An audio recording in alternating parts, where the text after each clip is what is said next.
سه تا نکته میخوام بگم مخصوص لوکال بیزنس ها.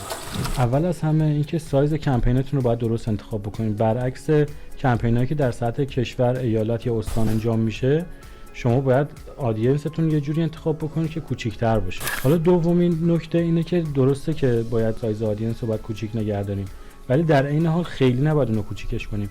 یعنی باید یه جوری ما این تنظیمات رو انجام بدیم که برای بیزنس‌های لوکال مینیمم به 250,000 نفر به بالا برسه اون سایز آدینسمون. برای این کار شما اول باید لوکیشن بیزنس خودتون رو انتخاب بکنید و بعد متناسب با اینکه چه مسافتی رو مشتری حاضر برای استفاده از سرویس‌های شما طی بکنه یا چه مسافتی رو شما حاضرین طی بکنید تا به مشتری برسین و سرویستون رو بهشون ارائه بدین، اون مسافت رو تعیین کنید و شعاع مد نظرتون انتخاب کنید. سومین نکته هم این هست که توی اون قسمت اینترستی که توی کمپینتون برای مخاطبینتون انتخاب میکنید، باید این نکته رو در نظر بگیرید که اون بخش رو نباید خیلی شلوغش بکنید، نباید خیلی اینترست‌های مختلفی در نظر بگیرین.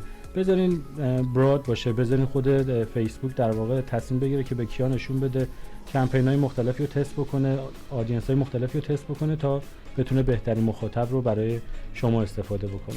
در کنار همه اینها یه قابلیت خیلی خوبی که فیسبوک داره، شما میتونید کمپین لوکالایک درست بکنید. یعنی بیاین لیست مشتریاتون رو، اونایی که آلردی مشتریتون هستن رو انتخاب بکنید، اونا رو در اختیار فیسبوک بذارید و فیسبوک بیاد با توجه به شرایطی که اونا دارن اون افرادی که مشابه اون لیست شما هستن رو پیدا بکنه و به اونها نشون بده.